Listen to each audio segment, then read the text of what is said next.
이번 시간에는 신명기 크게 세 가지 이슈에 대해서 같이 한번 성경적으로 신학 철학적으로 한번 풀어보도록 하겠습니다. 여기에 보면은 신명기 그러니까 모세오경의 언약 신약이라는 게 관통되죠. 오늘은 언약 신학과 세대주의 사상 두 가지를 좀 나눠 보도록 하겠습니다. 신명기의 5장, 6장, 29장에 보면은 언약 신학의 중심축을 형성하는 문헌인 것을 우리가 볼 수 있습니다.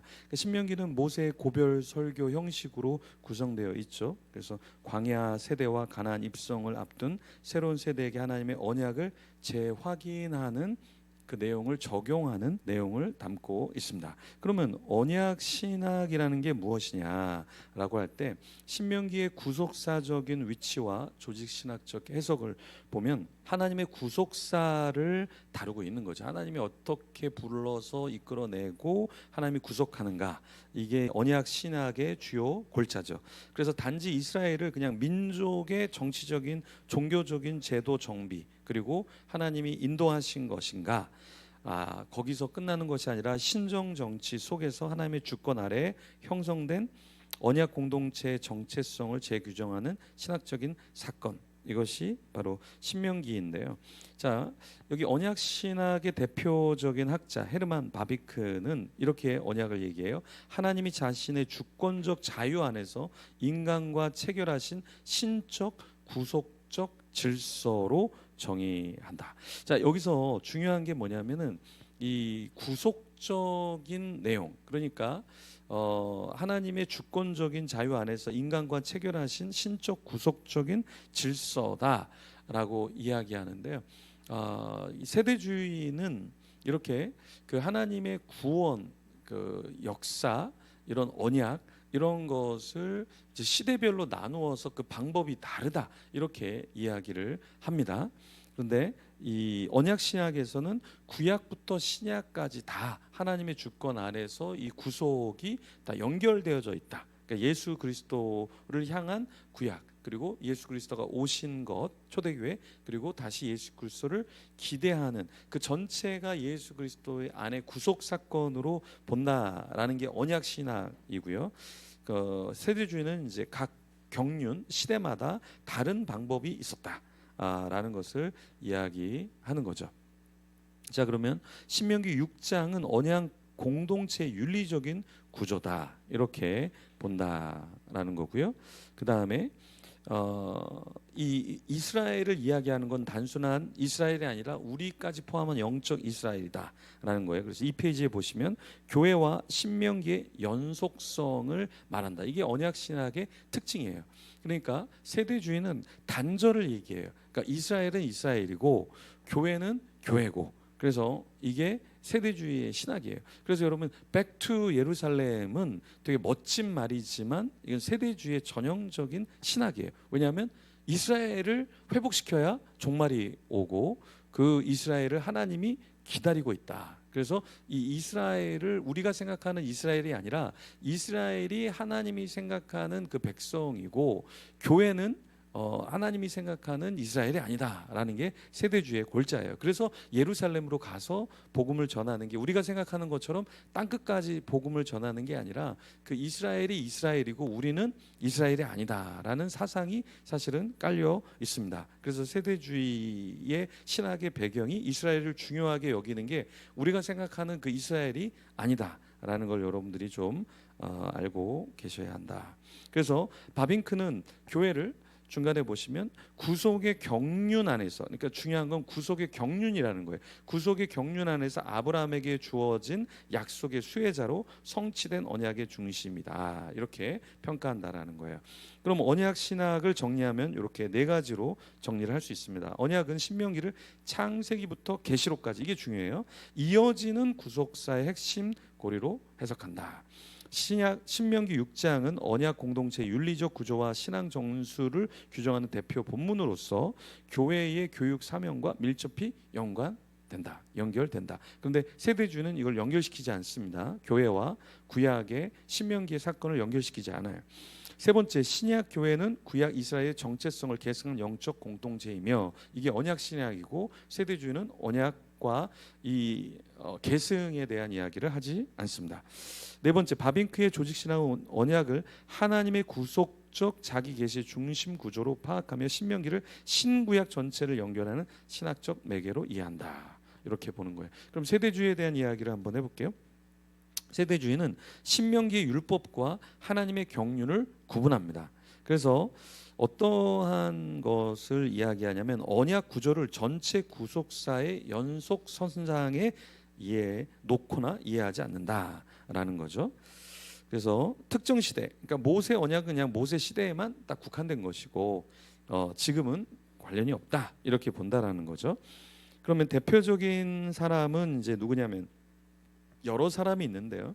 네, 넬슨 다비라는 사람은 이제 고전적인 세대주의자다. 그래서 잘 세대주의자들도 잘 인정하지 않거나 조금 더 진화한 사람이 온건한 개정적 세대주의, 찰스 라일이라는 사람입니다. 근데 이 찰스 라일이도 이제 세대주의에서는 받아들여지고 있지 않습니다. 그러니까 우리가 세대주의라고 하면은 한 부류일 것 같은데 전체적인 부류는 한 부류인데 그 안에서도 서로가 서로를 향해서 인정하지 않는 그런 느낌이에요. 그래서 어떤 분이 제가 페북에다 계속 세대주의 올리니까 세대주의는 왜 계속 망하고 있나요? 그러니까 세대주의는 그 안에서 싸우고 있어요. 그래서 망하는 거예요. 자 보십시오. 이단들이 안 망하는 이유는 뭐냐? 이단들은 안 싸우거든요. 네, 그죠? 근데 세대주의는 왜 그러냐? 싸우고 있어요. 싸우면 무조건 안 된다.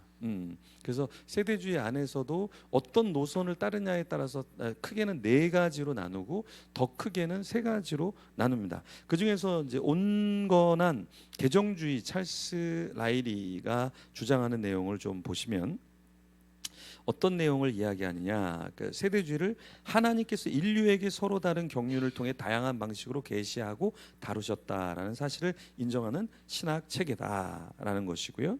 그런데 여기에서 찰스 라일리는 하나님의 경륜은 인류와 맺는 관계의 방식이 시대에 따라 달라진다는 전제를 가지며 각 시대는 특정한 인간의 책임, 하나님의 명령, 이에 따른 심판으로 종결된다고 본다라는 거예요. 그래서 신명기는 이중 율법의 경륜에 해당된다. 이렇게 해서 이스라엘 민족에 국한된 것으로 해석한다. 약간 온건한 개정주의인데 온건하다 그러는데 우리가 보면 온건하지 않다. 그래서 점진적인 개정주의라고 해서 더 이 세대주의에서 완전히 8, 90%, 뭐 7, 80%뭐 이렇게 개혁주의의 노선을 따르는 사람이 있는데요. 네, 근데도 우리가 볼 때는 그놈이 그놈이다, 도찐개찐이다.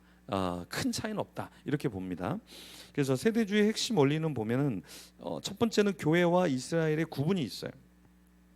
교회와 이스라엘 서로 다르다 이렇게 본다라는 거고요. 쭉 내리시면 두 번째는 세대주의 종말론은 시한부 종말론이 있고 게다가 휴거가 돼요. 그러니까 세대주의 종말론을 따르면 여러분들 그냥 편하게 밥 드시면 됩니다. 왜냐하면 종말 전에 다 올라가거든요.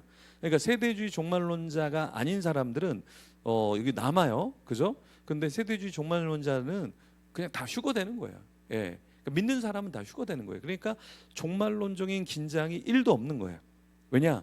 뭔가 교통사고 일어날 것 같아요? 그럼 슉 사라지는 거예요. 세대주의는 그런 식의 종말론을 펼친다는 거죠. 그래서 세대주의 종말론은 전혀 긴장이 없는, 그러니까 하나님이 택정한 사람은 피할 길을 내신다 그랬잖아요. 그러니까 피할 길을 내시니까 종말에 한 명도 다치는 사람이 없다. 예. 그래서 세대주의 종말론은 이런 휴거설을 주장하는 거죠. 그리고 문제는 문자주의인데 문자주의가 나쁜 건 아닙니다. 그러니까 문맥을 중심으로 문자로 해석한다라는 건데 상징도 어떠한 예언도 그냥 다 문자적으로 푼다는데 의미가 어려운 거죠. 우리가 예를 들어서 이런 거죠. 아빠가 아들한테 문 닫고 나가. 그러면 세대주의는 문을 닫고 나가려고 해야 된다는 거예요. 왜? 아빠가 문을 닫고 나가라 그랬잖아요. 그러니까 그게 어떤 상징이나 의미가 중요한 게 아니라 문자적으로 문 닫고 나가라고 했으니까 문 닫고 나가야 된다. 이게 세대주의예요. 그래서 세대주의는 모든 것을 다 문자로 풀어버려요. 그러니까 그 문자라는 게 우리가 생각하는 그 문자가 아니라 그냥 의미를 어떤 상징이나 해석이 중요한 게 아니라 이거를 항상 동일하게 해석해야 된다. 그래서 사실은 좋은 의미도 있지만 이 세대주의 문제는 문자주의 해석을 따른다라는 것이 안타까운 일이다. 그래서 계시록의 천년을 실제 천년이라고 이제 딱 보는 거예요. 그래서 자 1초부터 시작해서 천년이 될 때까지를 천년으로 본다. 이게 세대주의 해석이죠. 그럼 세대주의 신학을 정리하면 세대주의는 신명기를 율법의 경륜 속에 속한 조건적인 언약으로 해석하면서 특정 시대 이스라엘에게만 유효한 체계다 이렇게 본다라는 거예요. 찰스 아이리에 따르면 경륜은 하나님의 시대별 통치 방식이며 신명기는 그중 하나의 국면이다. 교회와 이스라엘은 본질적으로 구별되며 신명기의 법조항은 교회 시대의 성도들에게 직접적인 윤리나 제도로 적용되지 않는다. 이렇게 해석한다는 거예요. 그러니까 신명기의 축복과 저주는 교회의 사명이나 존재 방식과는 무관하다. 이스라엘 민족의 역사와 예언적 운명을 계시하는 자료로 간주된다. 그래서 이스라엘에 국한된다. 이렇게 보는 거죠. 다섯 번째, 종말론적으로 신명기 언약은 이스라엘 회복과 문자적 천년 왕국의 도래와 연결된다. 그 왜 연결이 안 된다고 연속성이 없는데 이거는 왜 또 연결을 시켰는지 모르겠는데 하여튼간 네 그렇습니다. 그러면 세대주의를 조금 보면 이 분파가 있다. 고전적인 세대주의는 존 넬슨 다비라는 사람이고요. 스코필드 성경도 세대주의적 사관에서 적혀진 거예요. 네네. 예, 우리 여기에 우리 나나 간사님이 속해 있나 봐요. 자기의 부류다 이렇게 계속해서 재채기를 하면서 사인을 주고 있습니다. 두 번째 이제 개정 세대주의는 누구냐면 금방 얘기한 찰스 라이리. 개정이라고 하는데 별반 고전적인 세대주의와 차이는 있긴 하지만 큰 차이는 없는 것처럼 보입니다. 그리고 존 월브르드라는 사람이 있는데요. 약간 이 사람들은 좀 중도를 걸으려고 많이 노력을 했는데요. 그런데도 개정 세대주의는 고전 세대주의와는 큰 차이를 보이고 있지는 않다. 그럼 조금 더 차이를 보이려고 한 사람이 점진적인 아주 개혁적인 이제 세대주의인데요. 크레이크 블레이징이라는 사람하고 데럴 보크라고 하는 사람인데 이 데럴 보크를 번역한 분이 어떻게 했냐면 데럴 박이라고 번역을 했습니다. 그래서 이 보크를 박으로 해서 이게 한국 사람인가 이렇게 오해하실 수도 있는데 절대 박이 아니다. 예, 보크다. 그래서 여러분들이 깜짝 놀라시면 안 됩니다. 어쨌든 데럴 보크가 세대주의자들에게는 굉장히 충격을 줬을 거예요. 그래서 왜 그러냐면 이 사람들은 점진적인 세대주의는 예수 그리스도 안에서 구약의 약속들이 부분적으로 성취되었음을 인정해요. 부분적으로 성취됐으면 인정해요. 예전에는 인정 안 했는데 해석학적인 연속성도 인정을 해요. 신학적인 융합성도 강조를 합니다. 그래서 진보적인 세대주의라고 이야기를 해요. 그래서 세대주의 안에서는 세대주의가 아닌 것처럼 개혁주의의 8, 90%, 7, 80%뭐 이런 식으로 이 개정이 됐다라고 보시면 돼요. 그러니까 여러분들이 웨슬리가 감리교 그러니까 웨슬리와 이 조지 히필드랑 신학이 다를 것 같은데 웨슬리의 신학을 펼쳤을 때 조지 히필드가 엄청 공격하거든요. 그러니까 나중에 어떻게 되냐면 조지 히필드랑 거의 휩싸여져요. 그래서 감리교의 신학이 우리가 칼빈과 다를 거라고 생각하는데 보시면 깜짝 놀랄 정도로 하나님의 은총에 대해서도 이야기를 하고 여러 가지 면에서 굉장히 장로교회적인 신학이 많다. 거의 8, 90%는 비슷하다. 이렇게 보실 정도로 웨슬리의 신학이 바뀝니다, 여러분.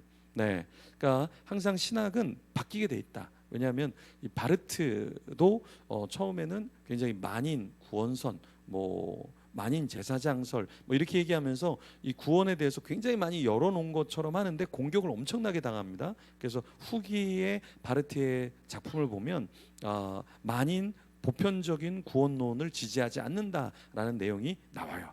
그러니까 공격을 당하면 사람들은 조금씩 수정합니다. 그러니까 이단들도 공격당하면요 조금씩 수정해요. 신천지도 거짓 교리가 있었거든요. 거짓 해도 괜찮다라는 교리가 있는데 그 공격당하면서 우린 그런 거 없어라고 얘기하면서 더 이상 그것을 모략 교리를 사용하지 않습니다. 근데 이제 신천지가 뭐 신천지 세미나 하라고 해서 이렇게 전화 와갖고 너네 아직 모략 교리 있지? 없습니다. 그래요? 그리고 또 누가 또 자기네 목회자 세미나 한다고 그래서 너네 그거 있지? 그러니까 네네 있습니다. 근데 저 사람 없다 그러는데 그게 모략입니다. 뭐 이런 식으로 하는데 모략 교리를 쓰면 안 돼요. 왜냐하면 법적으로 고소를 당했기 때문에 모략 교리가 없다 그래서 모략 교리를 그 사람들이 이제 더 이상 가르치지 않습니다. 그런데 그 안에서 전화를 해보면 네네 그 있었다 예전에 있었다라는 얘기를 솔직하게 이야기하는 사람도 있어요. 그러니까 거짓말하는 것이 그 이제 공격을 당하면 더 이상 할 수 없는 게 되는 것처럼 이 세대주의도 계속 공격을 받으니까 진화하기 시작했다. 근데 진화의 끝도 사실은 개혁주의가 볼 때는 좀 불만족스러운 부분들이 있습니다. 그 부분에 가장 중요한 게 변하지 않는 게 휴거설이라는 것. 네. 그리고 경륜이라는 것은 그 뼈대는 그 사람들이 부인할 수 없는 것이다라는 거 보시고요. 두 번째 종교적인 폭력과 전쟁 윤리인데요. 자크 데리다와 미로슬라브 볼프의 신명기 해석인데요. 자크 데리다는 이 헤렘이라는 게 죽이라는 명령이잖아요. 근데 여기에 대해서 자크 데리다는 언어와 폭력이다. 헤렘이라는 거는 굉장히 무서운 종교성을 갖고 있는 것이고 이것은 해체되어야 된다. 타자에 대한 무비판적인 배제 정당화의 신학이다. 이렇게 이야기를 하는 것이고요. 근데 이것에 대해서 이제 신학적으로 미로슬라브 볼프는 그게 아니라 이게 배제와 포용의 신학이 아니라 신명기는 특정한 하나님의 명령, 그 시대에 그 명령을 하나님께서 하신 것이지 그것이 죄에 대한 심판적인 성격인 것이지 그냥 무자비하게 모두를 다 죽이라고 한 것은 아니다. 그래서 여러분들 7페이지 밑에 보시면 죄에 대한 심판이라는 맥락 안에서 일시적으로 허용된 사건적 명령이지 이를 현대 보편적으로 기독교인들이 누구나 다 죽여라 라고 신명기에서 말하는 것이 아니다. 그래서 이것을 미로슬라브 볼프가 정의를 합니다. 그래서 데리다가 말하는 것이 아니라 너희가 말하는 것처럼 그런 무서운 것이 아니라 하나님께서는 특정한 사건에 대해서 특정한 시기에 말씀하신 것이다 라는 거예요. 그래서 해체시키고 죽이는 그런 것이 아니다 라는 것이 이 해석이고요. 자, 마지막 1분 정리를 해드리면 그다음에 세 번째 오늘 우리가 다룰 것은 무엇이냐면 노예 해방과 경제의 정의인데요. 자, 이 신명기 15장에 보면은 노예에 대한 이야기가 나옵니다.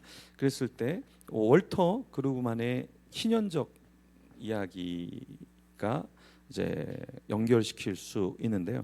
월터 브루그만은 이러한 신명기의 규정들을 하나님 나라의 대안적인 경제 질서로 봐야 된다라는 거예요. 이게 뭐냐면은 자본주의, 우리가 자본주의로 우리가 돈을 벌잖아요. 근데 이게 천박한 자본주의가 되어서는 안 된다라는 거예요. 신명기 15장 24장이 드러난 노예 해방과 임금 노동자 보호 조항을 사회적인 약자에 대한 하나님 우선적인 옵션으로 읽어야 된다. 이게 9페이지 중간에 보시면 이게 나와 있어요. 그래서 신명기 15장 24장에 보면 가난한 자가 형제가 될 수 있으며 고용인은 학대받지 말아야 하고 곡식과 포도는 나그네 고아 과부와 함께 나눠야 한다. 이게 신명기의 사상이다. 그래서 희년적인 이 사상이 들어가져 있다라는 거예요. 그러면서 무엇을 말하냐면 자본주의적인 탐욕과 경계 없는 이윤 추구가 얼마나 하나님 나라 통치에 어긋나는가 이것을 이야기한다라는 거죠.